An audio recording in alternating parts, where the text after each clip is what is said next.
Quant à Simon, lui, de toute façon, il a plus qu'à faire sans faute. Hein. Maintenant, il a un point de temps. À lui, il n'a pas le choix. Il doit assurer le parcours sans faute dans tous les cas. Quel que soit le temps, il faut qu'il reste minimum à 3 points sur les deux parcours. Oui, finalement, de son côté, lui, il ne doit même pas trop regarder le temps. Hein. Ben non, il a plus qu'à remonter. Lui. Voilà, exactement. Donc, c'est viser le sans faute. Point final pour Simon Delestre, que l'on retrouve ici avec Couletto. C'est qu'on a monté dans la même écurie avec Simon, qu'on a monté pour JPC tous les deux.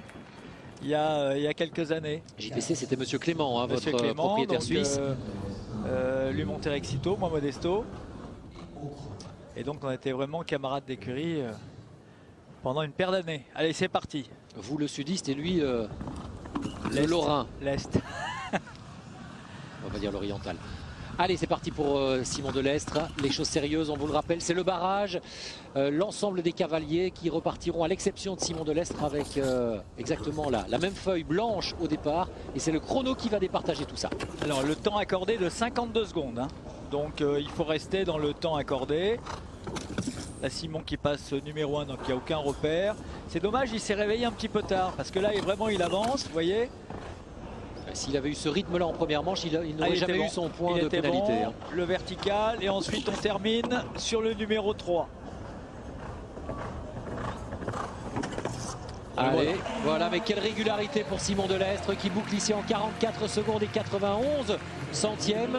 Sa copine. Oui, on a vu à l'entrée. Donc 52 secondes, il est très à l'intérieur du temps, donc lui il va garder son temps dépassé de toute façon. Voilà en tous les cas pour Simon Delestre qui va garder son petit point, un tout petit point et c'est tout. Ça veut dire que tous les autres cavaliers qui, parce qu'ils vont tenter dans un instant d'aller vraiment le plus vite possible pour décrocher cette victoire dans le Gucci by Gucci, eh bien tous ceux qui vont partir à la faute passeront, basculeront automatiquement derrière Simon Delestre. Il y a fort à parier qu'il gagne 3 voire 4 places au minimum dans cette épreuve. Hein. On va voir, parce que bon, c'est quand même difficile, mais un peu moins difficile que le tour initial. Et on a quand même une qualité de cavalier et de chevaux. Ah oui, mais comme ils vont prendre les risques pour le chrono, Jean-Marc. Ah oui, ça peut amener des fautes. Et évidemment, ça va automatiquement en amener. Allez, on y va. Alors là, c'était... Allez, après Simon Delestre, bijou de parcours. On suit maintenant l'américaine Busy Madden et elle monte ici un cheval remarquable et redoutable néerlandais, Simon, fils de Mr. Blue. Je dirais c'est une des presque favorites, hein. Elle va se mettre avec pour les Jeux Olympiques. Mais moi j'aurais surtout dit quelle était la grande favorite si elle connaissait ce cheval, si elle montait ce cheval depuis plus longtemps. Là elle le monte depuis quelques semaines seulement. Elle n'a pas besoin, Jacques, elle n'a pas besoin, le cheval a de l'expérience, elle en a aussi malheureusement une faute. Elle en a à revendre, vous voyez elle a anticipé un petit peu le virage, c'est ce que vous disiez, c'est-à-dire qu'en cherchant vraiment la vitesse, eh ben, on peut facilement faire une faute. Ça je pense que c'est le genre de faute qu'elle ne va pas refaire. Ça, c'est ces petits trucs quand on ne connaît pas un cheval, bah, vous voyez, anticipe le virage. Donc elle en avait finalement besoin de le connaître depuis un petit peu plus longtemps. Bien sûr. J'aime bien quand vous me donnez raison comme ça. Voilà, sans que je vous le demande en plus. 44. Voilà pour les 4 points de pénalité de Busy Madden. Elle bascule donc derrière Simon Delestre, hein, vous le voyez, comme ça il gagne déjà une petite place. Allez, Ludger Beerbaum est en piste maintenant. C'est le 3e cavalier à s'élancer dans ce barrage. Il s'élance lui aussi, bien sûr, avec ce tour sans faute initial. Il monte une jeune jument, 8 ans seulement. Voilà, je ne sais pas s'il va aller très vite. Ah, il avance, vous avez déjà vu un Beerbaum qui n'allait pas vite, vous? Il avance. Enfin, il n'a pas trop d'expérience non plus. Hein. Clairement. Donc lui, il n'a pas la montée depuis si longtemps que ça. Maintenant, si elle est dans son piquet, c'est qu'elle a déjà des performances et qu'elle est bonne. Et Ludger, généralement, c'est ça. Il se sépare d'un cheval et automatiquement, il a tout de suite la relève derrière. Ils en rachètent. Regardez, pour l'instant, ça va vite. Ils en rachètent, puis ils en forment aussi. Très bon chrono de la part du cavalier allemand. Voilà, le vertical et on avance. Regardez, c'est un bon chrono, ça, le dernier. Et superbe, ah là, une faute, Jacques, 42 secondes, regardez. Oui, 4 points. Voilà Simon Delestre qui est en tête toujours. Il est content là. Eh ben oui, il est content évidemment. Il est sur un siège éjectable, mais il reste quand même, il a une ceinture attachée là.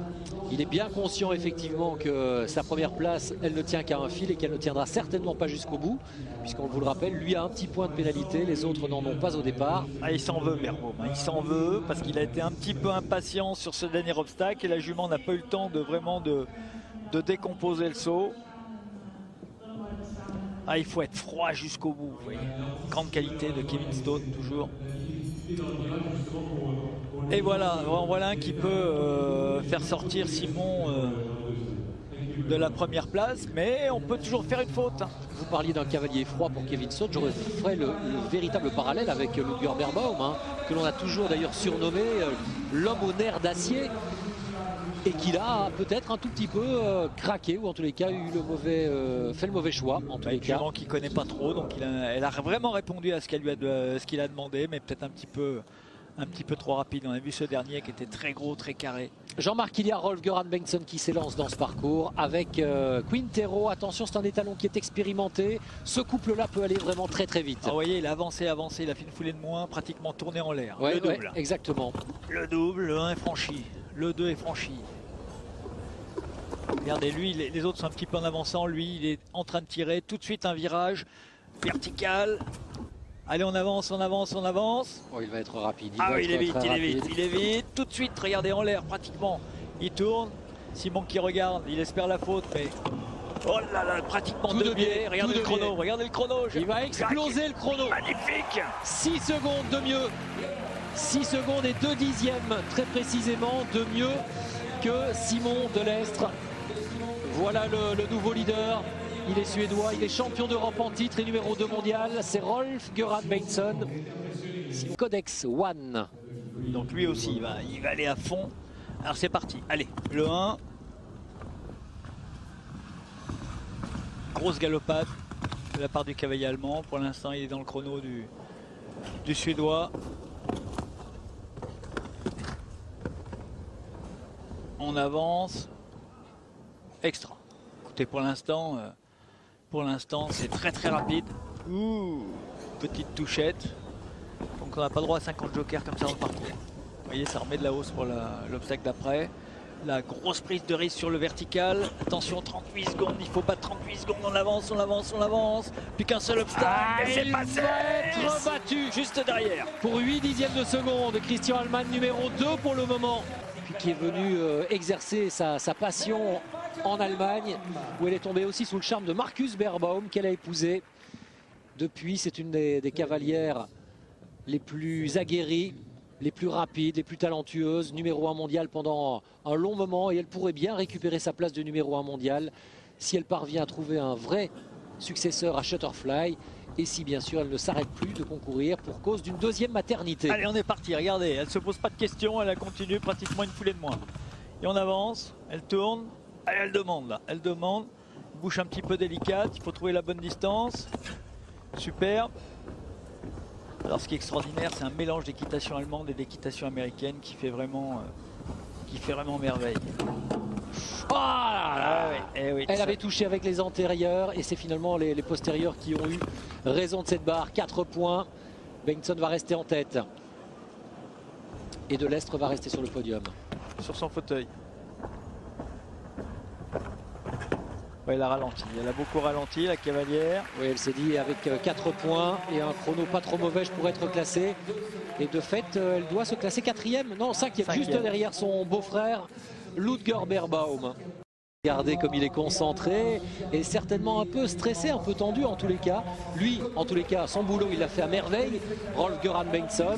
Mais il sait que derrière, Pius Schwitzer, voire Angelika Augustsson, il est déterminé, peuvent encore faire mieux. Il est déterminé. À Schwitzer, s'il pouvait gagner une belle épreuve ici à Paris, il s'en priverait pas, Jacques. Il serait bien heureux. Et on va suivre celui qui a été le numéro 1 mondial avant que Kevin Stott, le français, ne le détrône. C'était jusqu'au début de l'année 2010. Alors Kevin qui a ressorti sa jument grise, très très bien, vous disiez cet après-midi. Oui, Silvana, effectivement, dès hier et aujourd'hui, 2 parcours sans faute avec chaque fois un petit point de dépassement de temps. Il a remis en route. Donc voilà, tranquille, mais c'est déjà de très bon augure pour la suite de la saison pour Silvana et Kevin Stott. Schwitzer qui va pas très vite, hein. Il cherche le sans faute. Il a vu qu'il y a eu beaucoup de fautes. Ça va pas faire les affaires de Simon Delestre. Non, ça va pas faire ses affaires. Vous voyez, il prend son temps. Il a vu que le temps accordé était quand même Ouais, mais ça veut dire qu'il ne va pas au duel hein, avec il va pas au duel, cheval. mais il sait qu'il a un cheval moins rapide que celui de Rolf-Göran Bengtsson. Voilà. Et il va se contenter de la 3e place provisoire. Il a fait son boulot. 3e de ce classement derrière Bengtsson et Christian Allman pour le moment. Allman qui a été le seul à pouvoir inquiéter le Suédois jusqu'à présent à 6 petits dixièmes. Il le sait, vous avez vu la petite mimique. Et De toute façon, j'ai fait mon boulot. Et on peut déjà annoncer une nouvelle. Eh bien, la victoire sera suédoise, Jean-Marc. Tout à fait, tout à fait. Un homme ou une femme, on va le savoir dans 1 minute. Là, on voit les beaux ralentis d'Olivier. Vous nous disiez que votre favorite de cœur, en tous les cas, serait Angelica Augustsson. Elle peut s'imposer aujourd'hui. Elle a été la plus rapide de la première manche.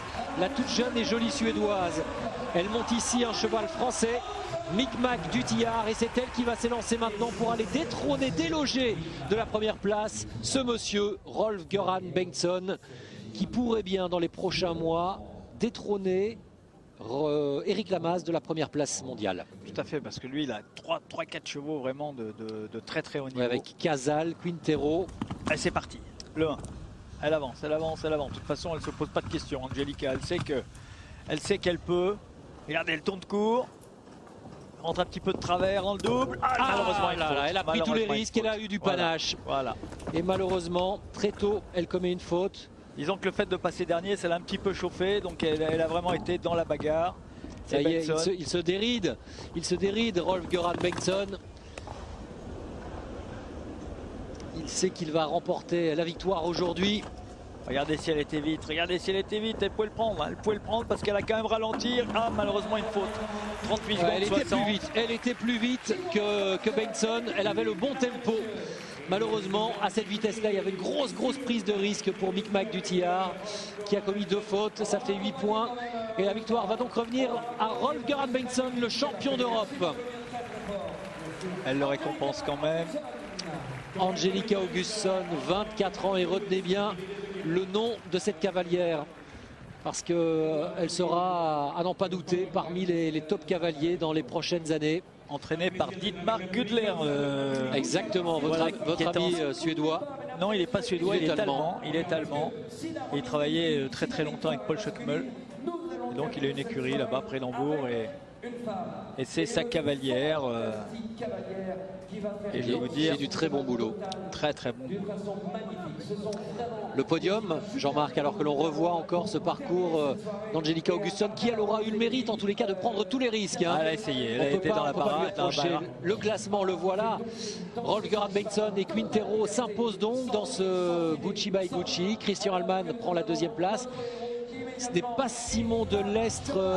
À moins qu'on reparte à 0. Alors c'est bien Simon de Lestre qui prend la 3e place puisqu'il a été plus rapide que Pius Schwitzer. Donc il repartait à 0 pour la 2e manche. On avait remis le compteur à 0. Heureusement qu'il n'y avait pas d'autres parcours pénalisés, sans quoi on vous aurait dit des grosses bêtises. Heureusement du coup, Simon de Lestre.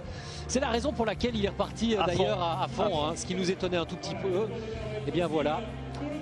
Ce point du règlement nous avait échappé. Simon de Lestre qui fait une splendide remontée, passant de la 10e à la 3e place dans la 2e manche. Et quel podium! Bengtsson, Allman, de Lestre. Ça a de la gueule. Hein. Ah ouais, ça a de la gueule. Un public très nombreux qui est venu ce soir à Villepinte. Et oui, on attend 50 000 spectateurs tout au long de ces 3 journées de compétition à l'occasion de ce Gucci Masters. Rolf-Göran Bengtsson et 150 000 personnes pour le Salon du Cheval. Oui, cette année c'est l'objectif. Hein. L'an dernier, avec les mauvaises conditions climatiques, on était un petit peu moins haut. On était à 124 000, je crois, entrées pour le Salon du Cheval et du Poney. Et cette année, l'organisateur, monsieur Alme Poulain, si je ne... oui, l'organisateur du salon, hein, du cheval, si je ne m'abuse. Je dirais que c'est un beau nom pour un organisateur du Salon du Cheval, ça. Exactement. Monsieur Poulain. Et une victoire de plus, regardez le head-to-head. Allez, c'est parti. On va voir où Bengtsson a battu Allman. Pour l'instant, ils sont pareils. Regardez, très rapide sur ce virage-là. Là, l'Allemand remonte un petit peu. Là, il reprend Benson, ils sont pratiquement en l'air ensemble. Gros virage, grosse accélération. Ils sont toujours, regardez, exactement dans le même tempo. Ils vont partir pratiquement ensemble. Et c'est là, Jacques, que le virage se fait, où Benson est un tout petit peu plus rapide. Un tout petit peu, vous voyez, c'est pas grand-chose. Il avance, il avance. Une foulée, non? Et il a pris l'intérieur. Et c'est là qu'il l'a pris dans le virage, pratiquement le dernier virage. C'est là, effectivement, la ligne d'arrivée. Qu'il fait une foulée de moins que Christian Hellman, me semble-t-il. Belle bagarre. Et que belle du coup, bagarre. il prend cet avantage de moins d'une demi-seconde, on le rappelle. Et comme hier, ça se joue à 3 fois rien dans le barrage de ce Gucci by Gucci. Mais du coup, ça nous fait un très très beau vainqueur. C'est lui qui vient de s'imposer, on le rappelle, à Madrid dans les derniers championnats d'Europe que vous avez pu suivre sur Eurosport. On va écouter Rolf Göran. Vous aviez gagné l'an dernier la première édition. C'est vrai, véritablement votre événement phare. Ouais, c'est une compétition que j'aime, qui est un petit peu différente. Mon cheval a sauté magistralement. Et je viens de regarder les images du face-à-face. Et c'était vraiment une égalité parfaite jusqu'à l'avant-dernier obstacle. Et là, je suis parvenu à faire une foulée de moins, effectivement, sur ce dernier virage. C'est là que j'ai pris l'ascendant, nous disait Rolf Göran Bengtsson, qui s'impose donc aujourd'hui dans cette épreuve et qui double même son succès, celui qu'il avait d'ores et déjà conquis l'année dernière.